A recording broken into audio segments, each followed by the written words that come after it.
Enterprise Risk Management, or ERM, helps to analyze the effectiveness of the Federal Retirement Thrift Savings Board's goals.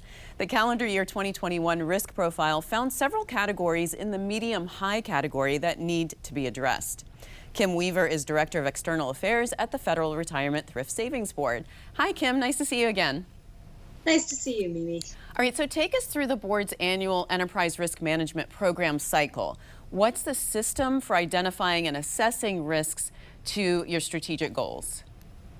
So we annually do a risk assessment, which leads to our risk profile, which leads to our risk treatment plans, which lead to monitoring and reporting on the effectiveness of those plans, which then allow us to develop our agency-wide risk, our risk profile, our risk appetite statement,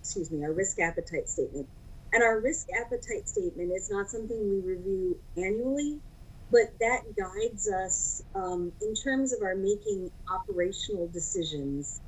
And this year, for example, we did increase our risk appetite in one of our areas in the operational risk category. We moved from low to medium. So, Kim, before you get too far away from that, can you explain what is risk appetite? What does that mean? It means, what are you willing to take on? And so right now we're in the midst of several major transitions with contracts. We're moving to a financial systems modernization that'll go live in mid-January. As we've talked before, we're changing record keepers that'll go live next summer. And while we're doing everything in our power to make sure those go as smoothly as possible, they carry risk. And so to acknowledge that and to make sure we're addressing that, we updated our risk appetite statement to say, yes, we will take on more risk in our operational category to reflect what we're actually doing. So one category with a higher risk score was insider threat management. What's lacking in that category, and how are you going to go about addressing that? So it's less that there's anything lacking, and it's more that we, as you know, we manage quite a bit of money for our 6.4 million participants, and there are a shocking number of bad guys out there.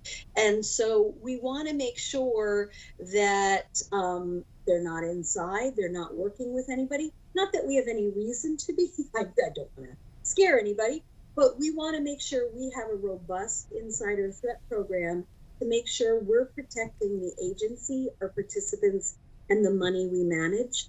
And so we stood up this year, this past calendar year, we stood up a very robust insider threat program, and that actually reduced our risk, our assessed risk in that, from medium high to medium. So another category on the high end of risk scores was information security, which a lot of organizations are dealing with. What were the results that you found? What we did, that will remain probably medium high for forever and ever, no matter what we do. And again, that's more a reflection of the world in which we live and the number of bad actors and the multiplying threats. But we have taken a number of actions. We implemented SOC as a service with the Department of Justice. We are working on a zero trust program, which is compliant with FISMA. We have authorized 23 of our 25 systems. So again, a lot of work has gone into it, but given the world that we live in, that risk will never, ever really go down. So TSP fraud had a medium-high risk score. What is causing that score to be on the higher end of the results? It's again based on the fact that we have more than $700 billion that we manage on behalf of our participants. And that attracts attention. And we want to make sure that by giving it a risk score of medium high, it ensures that we are always paying attention to it. And we are always doing everything we can to make sure that we're building a taller wall than the ladder that the bad guys are on. That's always a good thing. Kim, you're planning to implement a new integrated risk management tool. It's IRM. Tell us about that.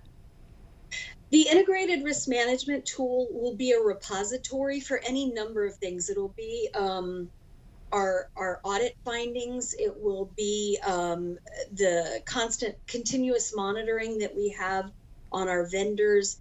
It will be the risks that we just talked about and the risk treatment plans.